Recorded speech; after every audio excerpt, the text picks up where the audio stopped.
Hello everybody, it's Lisa Brown with Brown Echoes Crafting.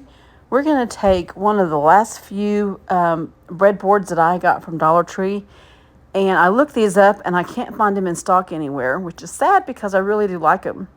They're actually called a wooden hanging board.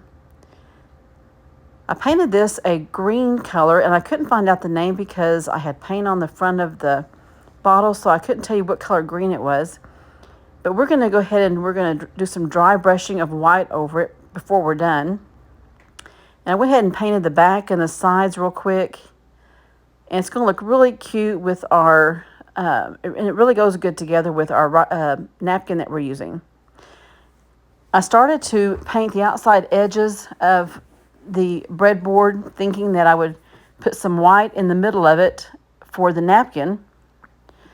And after I started dry brushing it, I decided here in just a minute that I'm going to go ahead and paint the whole front of it white. Once I put the napkin up on it, I noticed that it needed to pop more in some areas. And after I dry brushed the sides and the back, I put the napkin on it, and you can tell that it really needed to be more white all underneath it. We just kind of dry brushed some white over the back of it. And we're going to give this a good dry before we flip it over. And you can see there's our napkin. And once we take off these plies, it really needs to be, the color really needs to pop underneath it. And this had quite a bit of ink on the middle layer there. You might could use it for something. So you can see there, I really wanted it to look a little more all over than just in the center there. So I ended up painting the whole thing up to the handle. Just some Waverly white chalk paint. That's a tongue twister sometimes when you're tired. And I just straightened up the edge on the top, and I like that a lot better. I went ahead and used some of my DIY patina that you can use for decoupaging, and I put a thin coat down, and I dried it just as if it was Mod Podge. And next we're going to put our napkin down. And I couldn't find anything but a paper sack from Silver Dollar City, so I cut the front of it off, and I used that instead of parchment paper or my Teflon sheet. And it worked just fine, so in a pinch, you could use a brown paper bag. We're just going to sand that off really quick and get all the excess part of that napkin off. And I just carefully did it right there at the top.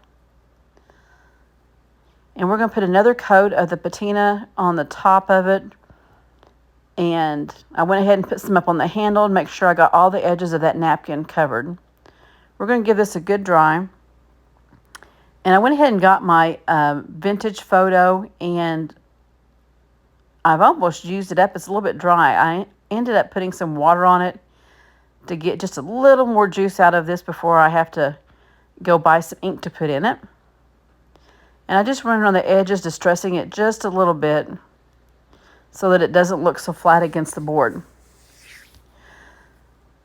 Next, I'm going to take some of the red and tan jute. I thought it would look cute against this green, a little more Christmassy. And it looks good with our little cardinal there. So we're going to wrap it around several times to make a break in between where that white and that green comes together. Then I'm going to cut it off, and I'm going to glue it in the back. And now we're going to use some of the greenery.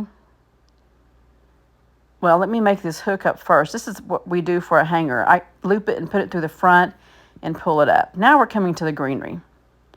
We're going to put our greenery on. This came from Hobby Lobby, and I used little tiny pieces of it. And I found a pin that has a picture of Jesus on it. And I thought that would be really pretty with this cardinal. I hope you guys enjoy this and have a great day, and we'll see you guys all tomorrow. Bye-bye.